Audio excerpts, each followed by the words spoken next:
Nagaan isiniif haa ta'u jaalatamtootaa fi kabajamtoota hordoftoota chaanaalii kootii akkam jirtu fayyaa keessanii nagaa eegamaa qabdu miti gooftaadhaaf galanni guddaan haa ta'u ani karaa hundumayyuu nagaa kun qaba nagaan koo eegamaadha isinillee baga nagaa keessan taataniin isiniin jedha obboloonni immoo aaraa gara chaanaalii kootii dhuftanii baga nagaa dhuftaniin isiniin jedha chaanaalii koo like subscribe gochuudhaan maatii koo ta'an isiniin jedha warri maatii koo taatanii jirtan immoo guddaa galatoomaa baay'een isin jaalladha.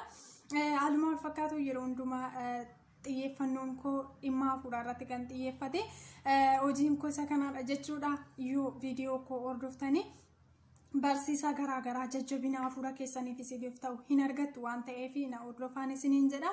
Egaa nuyi gaarummaan biyya lafaa kanarratti goonee darbinu yoo jiraate hojii waaqayyoo yoo hojjenne lubbuu kiristoosiin hin beekne gara kiristoositti yoo finne lubbuu dukkana keessa jirtu gara ifa ta'e kana yesuusitti yoo finne isa kanatu gaarummaadha.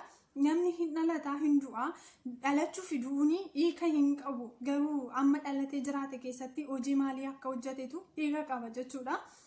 Gaarummaa sanama fuulduratti baay'ee isaa goonee namaan itti beekamne itti jaallatamnu qofatoo hin ta'in gaarummaa isaa karaa kiristoosiin goonee kiristoos gaarummaa keenya beekutu isatu caala waan ta'eef har'a yoo nuti of gaafanne borus immoo nu gaafachuuf jira maal hojjenne akka darbine biyya lafaa kanarraati boru gaafatamuuf jira waan ta'eef.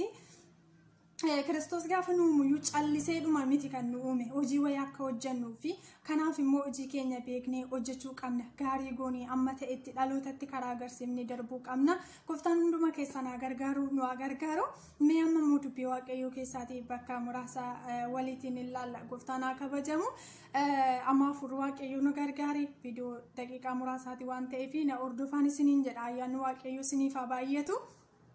Dubbii waaqayyoo keessaati wangeela Maatewos boqonnaa 9 lakkoofsa 20 irra jiru nu dubbisa akkas jedha maqaa Yesuusiin nan dubbisa. Kunoos gidduutti dubartii waggaa 12 dhiigni ishee dhaabbachuu diduudhaan rakkachaa turte tokko dugda duubaan dhuftee shaasharaa wayii uffata Yesuus tuqxe isheen garaa isheetti uffatuma Yesuus duwwaa yoon tuqe nan fayya jettee yaaddee turte. Yesuus immoo garagalee ishee argee jabaadhu intala koo amantiin kee si fayyiseera jedheen dubartittiin si'uma sana ni fayyite jedha. Galanni waaqayyoodhaaf haa ta'u. Mata duree waaqayyoo guyyaa fayyinaa siif hin fidaa jedhu irratti waliitiin ilaalla. Waaqayyoo guyyaa fayyinaa siif hin fidaa. Tariichi bara hedduudhaaf namni gaaffii baatu jiraachuu danda'a. Dhibeen isa kee duuba namaati ba'ee namarraa mul'atu qofa namni namarratti argu itti qoricha fudhatanii fayyan miti. Dhibee baay'eetu keessa jireenya namaa keessa jira. Gaaffii baay'ee baatee deemuu danda'a. Dhaloonni baay'een gaaffiin baay'een dhaloota baay'eetti ulfaachuu danda'a. Dhibeen isa mul'atu qofa otoo hin ta'in dhibeen dhukataas baay'eetu jireenya namaa keessa jira. Hojjetanii milkaa'uu dhabuun jireenya boqonnaa qabutti jiraachuu dhabuun isa yaadan irratti milkaa'umsa dhabuun dhibeedha. Isa kanaaf immoo waaqayyoo warra isatti of kennanii fi waaqayyoo warra isa eeggatanii fi waaqayyoo warra isatti amananii fi waaqayyoo fayyisuu waaqayyoo danda'ummaa isaa warra amananiif immoo guyyaa fida. Haleluuyaa galanni waaqayyoodhaaf bara baraan haa ta'u waaqayyoo siifis guyyaa fayyinaa siif fida. Nuyitu fudhachuu dadhabe malee nuyitu amanuu dadhabe malee nuyitu itti jiraachuu dadhabe malee nuyitu dhaga'uu dadhabe malee waaqayyoo anaafis siifis guyyaa fayyinaa qaba. Galanni waaqayyoodhaaf haa ta'u. Dubartiin kun bakka kanatti nama waggaa 12 dhiigni ishee dhangala'eedha. Akka seera warra Yihuudootaatti immoo dubartiin dhiigni ishee dhangala'uu fi namni dhukkuba lamxii qabu namatti hin dabalamu ture. Jireenya hawaasummaa keessatti dhiibbaatu irra gahaa ture. Kanaaf dhiigni ishee waggaa 12 waan dhangala'uuf immoo namatti hin dabalamtu qofaa ishee jiraachaa turte. Ilaala nama waggaa 12 dhiiga isaa dhangala'e hammam akka ulfaatu. Torbee lamaaf iyyuu dhiigi namaa yoo dhangala'e hammam akka jireenyi namaa miidhamu hammam akka sammuun namaa miidhamu isiniyyuu beektu. Dubartiin kun garuu waggaa meeqaaf dhiigni ishee dhangala'e waggaa 12 dhiigni ishee dhangala'e. Qabeenyi ishee afwaa gochuu hin dandeenye, firri ishee afwaa gochuu hin dandeenye, maatiin ishee afwaa gochuu hin dandeenye, ogeessonni biyya lafaa ishee afwaa gochuu hin dandeenye. Galanni waaqayyoodhaaf haa ta'u. Gaafa guyyaan waaqayyoo isheedhaaf dhufu garuu gaafa guyyaan fayyina waaqayyoo isheedhaaf ta'u garuu dhiigni ishee irraa qaxii dhaabbate. Galanni guddaa waaqayyoodhaaf haa ta'u. Dubartiin kun karaa garaagaraatiin miidhaan ishee irra gahaa ture. Sababni isaayyuu namni akka seera Yihuudootaatti namni dhiigni isaa dhangala'u jireenya hawaasummaa keessatti nama wajjin walitti siqee jiraachuu hin danda'u waan ta'eef waggaa 12 fi namarraa qoodamtee jireenya qofaa turte. qofaashee turte namatti hin dabalamtu. Tokkoffaa namni dhiigi isaa dhangala'u dhiigi gaafa nama keessaa ba'u shittaa godhata. Fooliin ishii namatti hin tolu. Fooliin ishii nama kan biraa miti isheettiyyuu hin tolu. Garuu waggaa 12 kan hundumaa dandeessee turte. Namni dhiigi isaa dhangala'u dhaabbachuu hin danda'u, to'achuu hin danda'u. Sababni isaayyuu namni dhiigaan kan socho'uu danda'u, dhiigaan hojjeta waan ta'eef qaamni namaa isheen garuu waggaa 12 dhiigni ishii dhangala'aa ture. Kanaaf immoo ofii hojjattee of jijjiiruu hin dandeessu, wayii ofii gochuu hin dandeessu. Jireenyi dinagdee ishiitii gadi bu'aadha. Sababni isaayyuu namni isheetti dabalamee ishiin gargaaru, isheen immoo waggaa 12 dhiigni ishii dhangala'eera. Ofii isheetiif ofii wayii gochuu hin dandeessu. Karaa hedduutiin nama miidhamteedha. Namni dhiigni isaa dhangala'u jireenya qaamni isaa gadi bu'a. Qaamni isaa gadi bu'a. Hir'ina baay'ee godhata. Dubartiin kun waggaa 12 fi dhiigni ishii dhangala'eera waan ta'eef qaamni ishii baay'ee gadi bu'a jechuudha. Baay'ee miidhamti jechuudha. Garuu baroottan kana hundumaaf iyyuu furmaata nama biraarraa argachuu hin dandeenye. Furmaata maatii isheerraa argachuu hin dandeenye. Furmaata biyyarraa argachuu hin dandeenye. Har'allee dhibee dhukataa namoonni baay'een baatanii jiraachuu danda'u. Dhibee namni furmaata ittisinii gochuu hin dandeenye. Dhibee riyyaan furmaata ittisinii gochuu hin dandeenye. Gaaffii hiika dhabe, gaaffii deebii dhabe baay'een jireenya laphee nama baay'ee keessa jiraachuu danda'a. Gola nama baay'ee keessa jiraachuu danda'a. Warra isaa amananiif garuu Waaqayyo guyyaa fayyinaa fida. Dubartiin kun baroota hedduuf rakkachaa turtuyyuu Yesuus achiin darbuu isaa dhageenyaan maal jette? Doorsitee hin amante, fayyisuu danda'uu Yesuus hin amante, humna qabaachuu Yesuus hin amante, wayii gochuu danda'uu isaa amantee jennaani shaasharaa wayyaa isaatii dudduubaa yoon tuqeyyuu naan fayyaa jette. Namoonni hedduun isa duukaa deemaa turani. Namootatti dabalamtee isa tuquuf iyyuu baay'ee ulfaata ture. Namoota hedduuti immoo Yesuusii wajjin ture.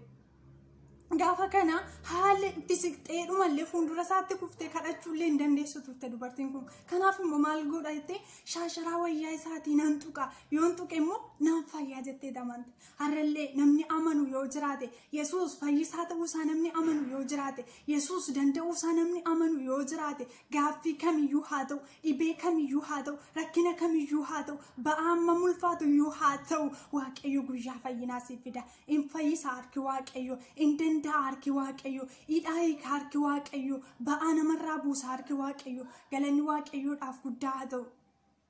Egaa dubartiin kun akkas goote shaasharaa wayyaa isaatii qofa yoon tuqeyyuu maalin ta'a? Nan fayya jette. Har'allee danda'ummaa Yesuus namni amanu yoo jiraate hin fayya.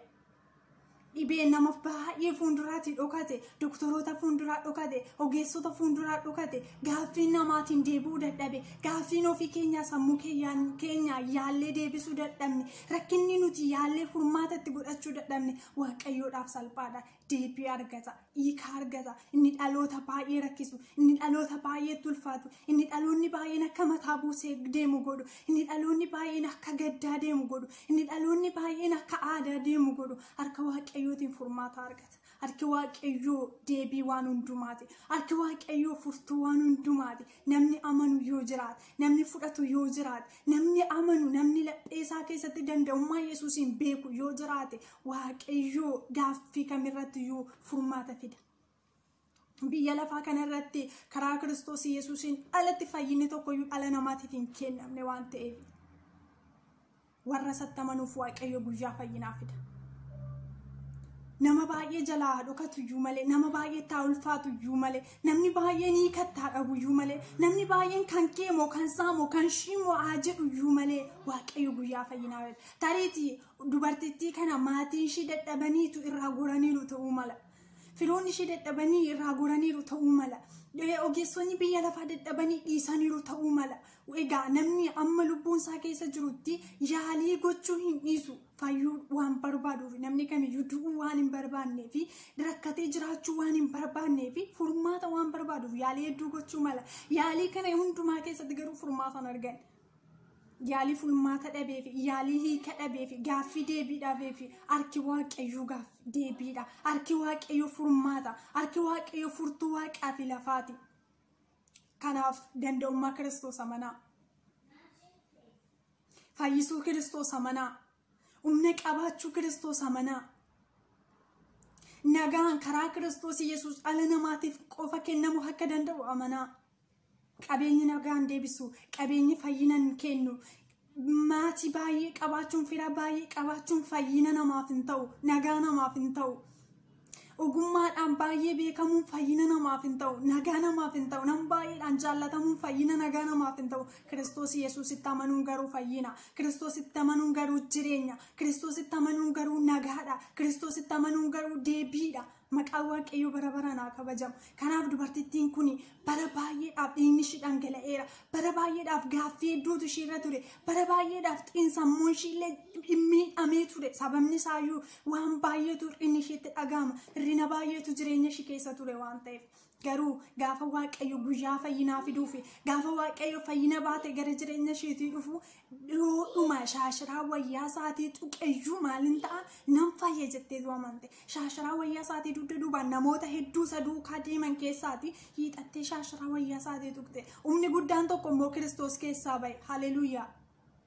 Namni amanuu fi humni guddaan harka Waaqayyoo irraa hin dhufaafi. Gaafa isheen tuqxu fayyinni guddaan Kiristoos keessaa ba'eetu dubartittii kanarraa yeroodhuma sana qatii dhiigni isheen dhaabbate. Inni waggaa 12 ishii rakkisaa ture. Inni waggaa 12 furmaata dhabdee turte. Inni waggaa 12 hiikatti dhabdee turte.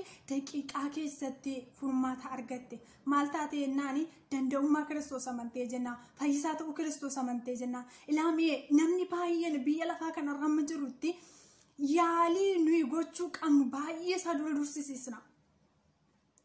Waan ofii keenyaa dandeenyu yaalleetu carraa dhumaarra gaafa keenya aman. Namni baay'een dhukkubsatee duurra gaafa ga'e bakka kaa'amma oduuf ga'eera nana mana jedheetu amana Kiristoositti. Dursuma waa'ee keenya Kiristoositti kennanna yoo ta'eyyuu dursa waa'ee keenya Kiristoositti dhiisna yoo ta'e ofii keenyaaf dursuu baanne ofii keenyaaf dura of buusuu baanne Kiristoosin of fuuldura yoo buusne waa'een keenya Kiristoosiif salphaadha. Ila jireenya dhumaarratti yookiin sadarkaa dhumaarratti yookiin adeemsa dhumaarratti gara Kiristoos dhufuutirrayyuu dursinee gara Kiristoos yoo dhumne dursinee waa'ee keenya Kiristoositti yoo kennan dursinee waa'ee keenya Kiristoos irratti yoo dhiibne Waaqayyo waa'ee keenyaaf hiika qaba. Galanni Waaqayyoodhaaf haa ta'u. Dubartiin kun gaa yaalii hedduu eega gootee booda maal goote? Bakka kanarra waa'een koo kan biraa hin jiru waan ta'eef furmaanni kana anaaf ta'u kan biraa hin jiru waan ta'eef Yesuusiin shaashiraa wayyaa isaatii yoon tuqe maaliin ta'a jette nan fayya jette.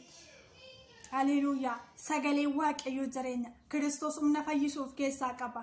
Haleluuyaa. Kiristoos humna du'aa kaasuuf keessaa qaba. Kiristoos humna hidhaa hiikuuf keessaa qaba. Kiristoos humna nagaa deebisuuf keessaa qaba. Kiristoos humna gaaffii deebisuuf keessaa qaba. Kiristoos humna hibboo hiikuuf keessaa qaba. Kanaaf Waaqayyoo warra isatti amananii fi Waaqayyoo warra isatti of kennanii fi Waaqayyoo warra fayyisuu Kiristoos beekanii fi guyyaa fayyinaan fida.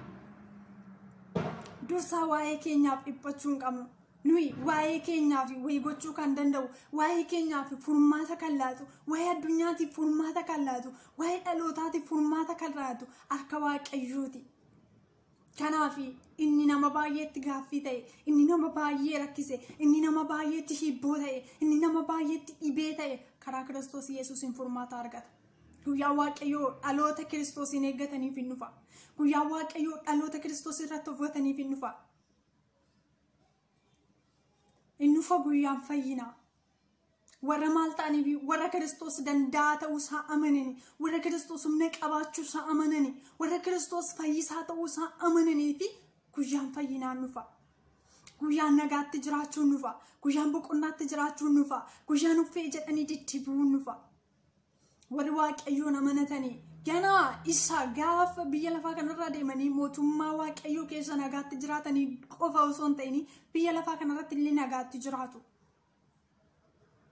Foon isaanii dhukkubsataa haadaa osoo hin ta'in foon isaanii illee nagaatti ni jiraata. Kiristoos humna nagaa laatu waan of keessaa qabu. Kiristoos humna fayyisuu of keessaa waan qabuuf warri Kiristoositti amananii, warri Kiristoosiin amananii, warri Kiristoos danda'uusaa beekanii fi guyyaan fayyinaa harka Waaqayyoo irraan dhufa. Bara hedduu yoo lakkoofsisu malee gaaffiin keessan, rakkinni keessan, bahan keessan, dhibeen keessan wanti isinitti ulfaatu hundumtuu bara hedduu yoo lakkoofsise garuu guyyaan fayyisuu Kiristoos gaafa dhufe dhibee keessan rakkise isa isinitti ulfaate isa isinitti hiika dhabdan isa isinitti deebii dhabdan